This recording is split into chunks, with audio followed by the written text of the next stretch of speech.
For years, the conflict between Israel and Iran has been a quiet, clandestine affair. It was a war fought in the shadows with cyber attacks, covert operations, and targeted assassinations. But recently, that shadow war has burst into the open. On the night of April 19, 2024, explosions were reported near Isfahan, a city deep inside Iran, home to a major airbase and several nuclear research facilities. Israeli officials speaking off the record confirmed what many suspected: this was a direct, albeit limited, military strike. The message was clear: we can reach you anywhere. The stated goal, according to analysts, was twofold: to retaliate for Iran's unprecedented drone and missile attack on Israel days earlier, and to demonstrate a credible military threat against Iran's burgeoning nuclear program. This wasn't a full-scale assault.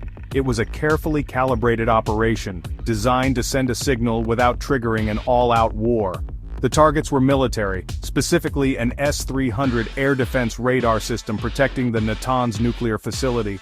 By striking the very system meant to defend its most sensitive sites, Israel was showcasing its technological superiority. They were saying that even Iran's best defenses supplied by Russia were vulnerable. The strike was a piece of military theater played out on a global stage. It aimed to restore deterrence, to make Tehran think twice before launching another direct attack, and to remind the world, especially the United States, that Israel has the capability and the will to act alone if it feels its existence is threatened. But behind this display of force lies a much larger, more complex question.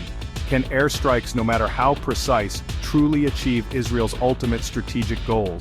Can they permanently dismantle a dispersed, hardened, and semi-secretive nuclear program?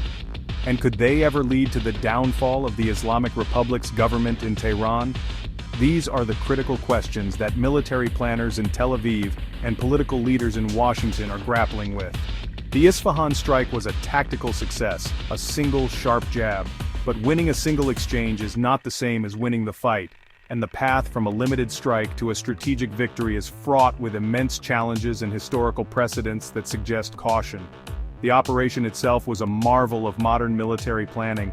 Reports suggest it involved advanced jets, possibly F-35s, launching sophisticated missiles from outside Iranian airspace, evading layers of radar detection. This ability to strike with such precision from a distance is the hallmark of 21st century warfare. It allows a nation to project power without putting boots on the ground, minimizing its own casualties. Yet this very advantage creates its own set of illusions. It fosters a belief that complex geopolitical problems, like a rival's nuclear ambitions or the nature of its regime, can be solved with a clean technological fix from 30,000 feet. As we've seen time and again, from Vietnam to Afghanistan, the reality on the ground is almost always more complicated. When the sun rose over Isfahan, the immediate results of the Israeli strike seemed modest, almost anticlimactic. Satellite imagery confirmed the target, a component of an S-300 air defense battery at the 8th Shikari Tactical Air Base. The damage was precise, localized to the radar system. The nearby nuclear facilities at Natanz were untouched.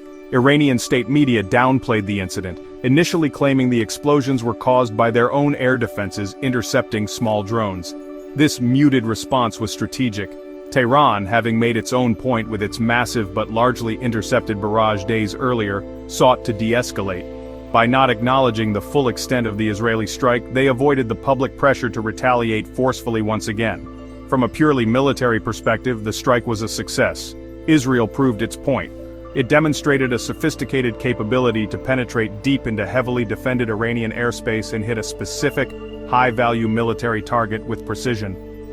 This act bolstered its credibility and served as a tangible warning. It showed that Israel's threats were not hollow bluffs. For the Israeli military and intelligence communities, this was a significant achievement. It was a demonstration of a capability that could, in theory, be scaled up for a much larger campaign against Iran's nuclear infrastructure. The strike was a shot across the bow, a clear signal that the game had changed and that Israel's operational reach was long. However, when we measure the strike against the larger strategic objectives, the picture becomes far less clear. Did it meaningfully degrade Iran's nuclear program? No.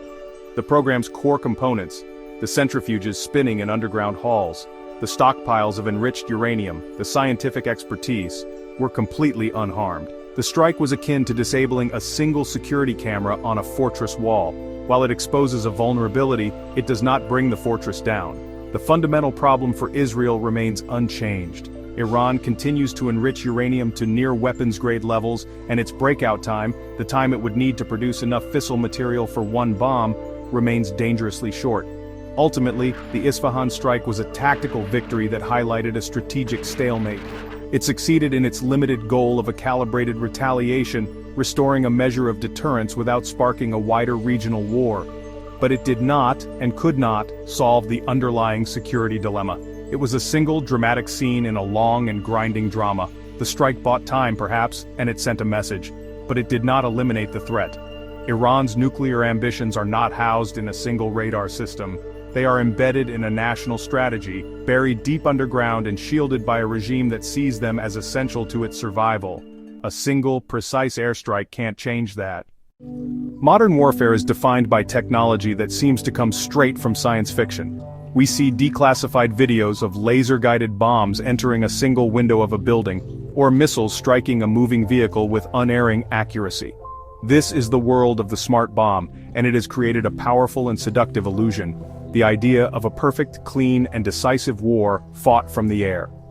This is what military strategists sometimes call the smart bomb trap. It's a belief that because our weapons are so precise we can achieve complex political goals, like destroying an entire nuclear program or changing a government, with minimal risk and collateral damage. The reality, however, is that technology is only a tool, and warfare is a deeply human and political endeavor. The allure is understandable. The promise of precision-guided munitions is that they can separate the enemy from the innocent, the military target from the civilian infrastructure. This suggests that air power can be a surgical instrument, carefully excising a threat without harming the patient. For a country like Israel, facing a hostile regime in Iran, this is an incredibly appealing concept. The idea is that you can dismantle the nuclear threat without getting bogged down in a messy and costly ground invasion. You can, in theory, achieve a decisive victory from a safe distance. The problem is that this overlooks the fundamental nature of strategic targets and the resilience of determined states. The trap is that this focus on tactical perfection distracts from strategic limitations. A single bomb can destroy a single building, but it cannot destroy an idea, a network, or a nation's scientific knowledge. Iran's nuclear program is not just a few buildings, it's a vast industrial and intellectual enterprise. It involves thousands of scientists and technicians, redundant facilities, and components that can be hidden in countless ordinary-looking warehouses or buried deep inside mountains. You can bomb a known facility like Natanz, but you cannot bomb the blueprints in a scientist's head or the thousands of components dispersed across the country. The program is more like a resilient ecosystem than a single, fragile target. This illusion of precision also ignores the political and human consequences of bombing. Even the most accurate strikes can have unintended effects. Damaging a facility near a civilian area can cause casualties. Destroying a target that a regime considers vital to its national pride can rally the population around its leaders, not turn them against them. The belief that you can surgically remove a regime's capabilities without provoking a massive, nationalistic backlash is a dangerous fantasy. The smart bomb trap leads policymakers to overestimate what air power can achieve on its own, often leading to prolonged, indecisive campaigns that fail to meet their lofty initial objectives while creating new and unforeseen problems. The belief that air power alone can deliver a swift and decisive victory is not new.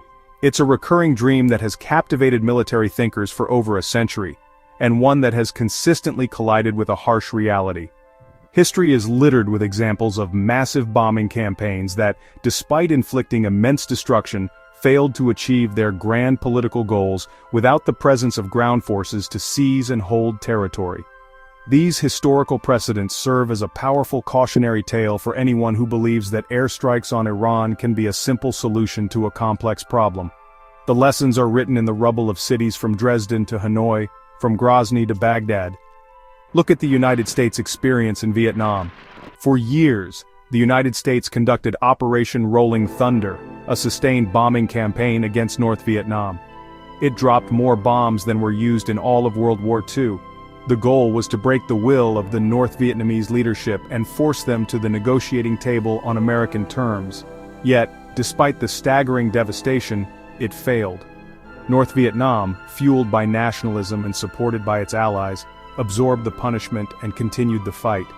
The air war could disrupt supply lines and destroy infrastructure, but it could not sever the political and popular will to resist. The war was ultimately decided not in the skies over Hanoi, but in the jungles and rice paddies of the south. More recently, Russia's air campaigns in Chechnya offer another stark lesson.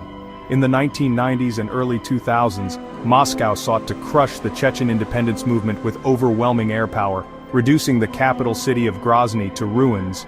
The bombing was brutal and largely indiscriminate, yet it did not end the insurgency. Instead, it fueled a generation of hardened fighters and deepened the cycle of violence.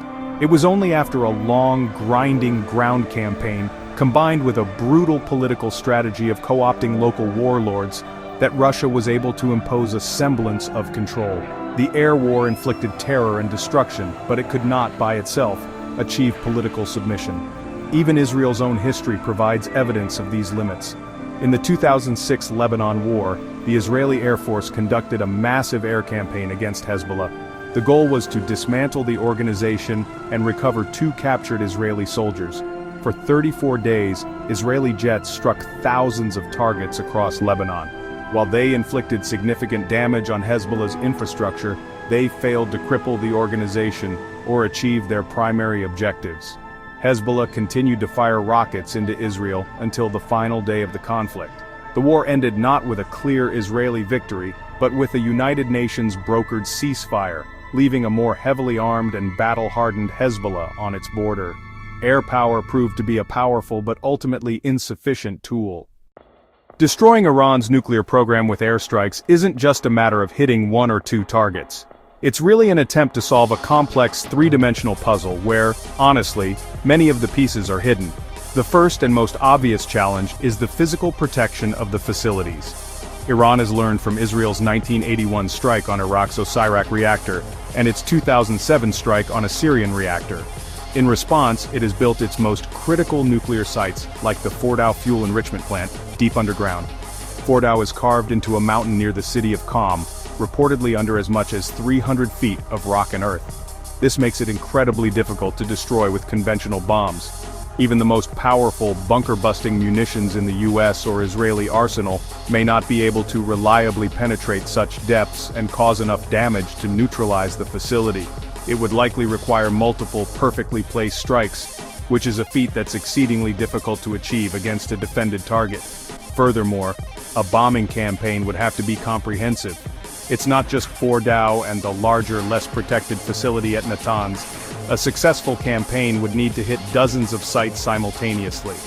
Uranium mines, conversion facilities, centrifuge manufacturing plants, and research centers scattered across a country more than 3 times the size of France.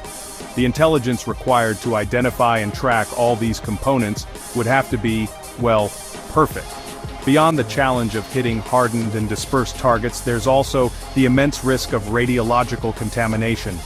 Bombing a nuclear reactor or a facility containing enriched uranium could release a plume of radioactive material into the atmosphere. Depending on wind patterns, this could endanger civilian populations not only in Iran, but also in neighboring countries like Afghanistan, Pakistan, and the Gulf states. Such an outcome would be a humanitarian and environmental disaster, turning regional and global opinion sharply against the attacker. It's a risk that military planners must take with the utmost seriousness, as it could create a catastrophe far worse than the problem the strikes were intended to solve. Finally, there's the problem of the unknown. Even with the best intelligence in the world, there's always the possibility of secret, undeclared sites. A successful bombing campaign might destroy 90% of the known program, but the remaining 10%, hidden away in a secret facility, would be enough for Iran to rebuild. More importantly, you just can't bomb knowledge. The scientific expertise and technical know-how to build a nuclear weapon would remain within Iran's cadre of scientists. A military strike might set the program back by a few years, but it would likely make the regime in Tehran more determined than ever to acquire a nuclear deterrent to prevent future attacks, driving the remaining elements of the program deeper into secrecy. Alongside the goal of dismantling the nuclear program, there is often a quieter secondary hope that a sustained bombing campaign could destabilize the Iranian government and lead to its collapse. The theory is that by inflicting enough pain, either on the regime's military and economic assets or on the general population, the people will rise up and overthrow their leaders. This is perhaps the most persistent and dangerous fantasy associated with air power. History shows us, with very few exceptions, that bombing a country does not turn the people against their government. In fact, it almost always does the opposite, creating a powerful rally around the flag effect.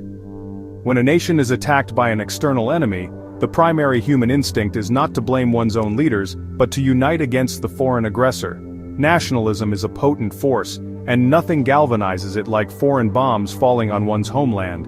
An Israeli or American air campaign against Iran would likely be portrayed by the regime in Tehran as an assault on the entire Iranian nation, not just its government. It would allow the hardliners to wrap themselves in the flag, silence dissent by labeling it as treason, and consolidate their power. Any nascent pro-democracy or reformist movements would be crushed, accused of collaborating with the enemy that is bombing their countrymen. The logic of bombing for democracy is fundamentally flawed because it misunderstands human psychology and politics. It assumes that people under duress will make a cold, rational calculation that their government is the source of their suffering and must be removed. But people under attack are driven by fear, anger, and a sense of shared identity. The regime would control the flow of information, showing images of civilian casualties and framing the conflict as a struggle for national survival. This narrative would likely resonate even with Iranians who are deeply dissatisfied with their government's economic policies or social restrictions. The choice between an imperfect, oppressive government of their own and a foreign power dropping bombs is, for many, an easy one. This is not to say that the Iranian people are monolithic supporters of their government. There is widespread discontent over economic hardship, corruption, and a lack of personal freedoms. But an external military attack is the one thing that could bridge the gap between the people and the state. It transforms a domestic political struggle into an international conflict. Instead of weakening the regime, a bombing campaign would likely give it a new lease on life, justifying its repressive measures, its military spending, and its anti-Western ideology. It would validate the hardliners' narrative that the world, led by the United States and Israel, is bent on destroying Iran, making internal reform and moderation all but impossible. If we need concrete proof of air power's inability to single-handedly induce regime change, we need only look at the history of the last 3 decades. The case of Iraq is particularly instructive. In 1991, during the First Gulf War, a United States-led coalition subjected Saddam Hussein's regime to one of the most intense air campaigns in history. After the war, President George H.W. Bush publicly called on the Iraqi people and military to rise up and overthrow Saddam. Uprisings did occur among the Shia in the south and the Kurds in the north, but without direct ground support from the coalition, Saddam's loyal Republican Guard units were able to brutally crush the rebellions. The air war had decimated his army in Kuwait, but it hadn't broken his grip on power at home. For the next 12 years, the United States and its allies enforced no-fly zones over Iraq and conducted periodic airstrikes to contain Saddam. This long-term pressure campaign, known as Operation Southern Watch and Operation Northern Watch, degraded Iraq's military capabilities but did nothing to unseat its leader. Saddam Hussein remained firmly in control, adapting to the constant pressure and using it as a tool of domestic propaganda. It was not until the 2003 ground invasion, when American and Allied troops physically entered Baghdad and captured the capital, that the regime was finally toppled. Air power could weaken Saddam, but it took boots on the ground to remove him. The case of Libya in 2011 is often cited as a counterexample, but a closer look reveals a different story. The NATO air campaign was launched to protect civilians from Muammar Gaddafi's forces, under a responsibility to protect mandate from the United Nations. While NATO airstrikes were critical, they did not operate in a vacuum. They were acting as the air force for a large, organized, and determined force of Libyan rebels on the ground. The airstrikes degraded Gaddafi's military assets, but it was the rebel fighters who advanced, seized territory, and ultimately captured and killed the dictator. Without that indigenous ground force, the air campaign would have likely resulted in a bloody stalemate, not regime change. These cases demonstrate a consistent pattern. Air power can be a decisive enabler for a friendly ground force, or it can be a tool for punishment and degradation. What it cannot be is a magic wand for political transformation. In Iran, there is no organized, armed opposition force comparable to the Libyan rebels, waiting to be assisted by Israeli or American air power. Therefore, an air campaign would be an attack without a follow-up force. It would inflict damage and then leave, allowing the regime to recover, rebuild, and strengthen its resolve. The lessons from Iraq, Chechnya, and Libya are clear. If the goal is to change a government, bombs from the sky are not enough. You need a force on the ground to seize power. Every airstrike, no matter how limited or precise, carries with it the risk of unintended consequences. The most significant of these is escalation. Military planners talk about an escalation ladder, where each side responds to an attack with a slightly more forceful action, leading to a cycle of retaliation that can spiral out of control into a full-blown regional war. The recent exchange of fire between Iran and Israel is a perfect illustration of this dynamic. Iran's drone and missile barrage was a response to a suspected Israeli strike on its consulate in Damascus. Israel's strike on Isfahan was a response to that. Each step up the ladder brings the entire Middle East closer to a devastating conflict. An ongoing air campaign against Iran would be a continuous series of escalatory moves. Israel would strike a target. Iran, to save face and maintain deterrence, would be compelled to respond. That response could take many forms. It might not be a direct missile attack on Israel, but could instead involve its powerful proxies. Hezbollah in Lebanon could launch its vast arsenal of rockets at northern Israel. Pro-Iranian militias in Iraq and Syria could attack United States forces stationed in the region. Houthi rebels in Yemen could intensify their attacks on international shipping in the Red Sea. Iran's strategy is one of strategic patience and asymmetric warfare, and it has many levers to pull to inflict pain without engaging in a direct conventional war it knows it would likely lose. This creates an incredibly dangerous situation, not just for Israel, but for the entire world.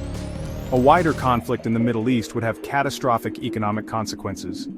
The Strait of Hormuz, a narrow waterway through which about a fifth of the world's oil supply passes, could become a war zone. Any disruption to shipping there would cause global oil prices to skyrocket, potentially triggering a worldwide recession. The stability of key United States allies in the Gulf, such as Saudi Arabia and the United Arab Emirates, would be threatened.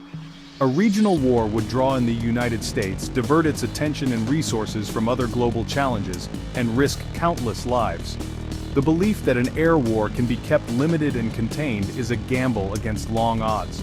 War has a logic of its own, and events can quickly spin beyond the control of the leaders who initiated them. A miscalculation, an errant missile hitting a civilian area, or a political imperative to respond forcefully, could easily push both sides past the point of no return. While Israel's strike on Isfahan was carefully designed to be de-escalatory, a sustained campaign would have the opposite effect. It would be a constant provocation, forcing Iran's hand and making a larger war not just possible, but probable. The escalation ladder is easy to climb but incredibly difficult to climb back down.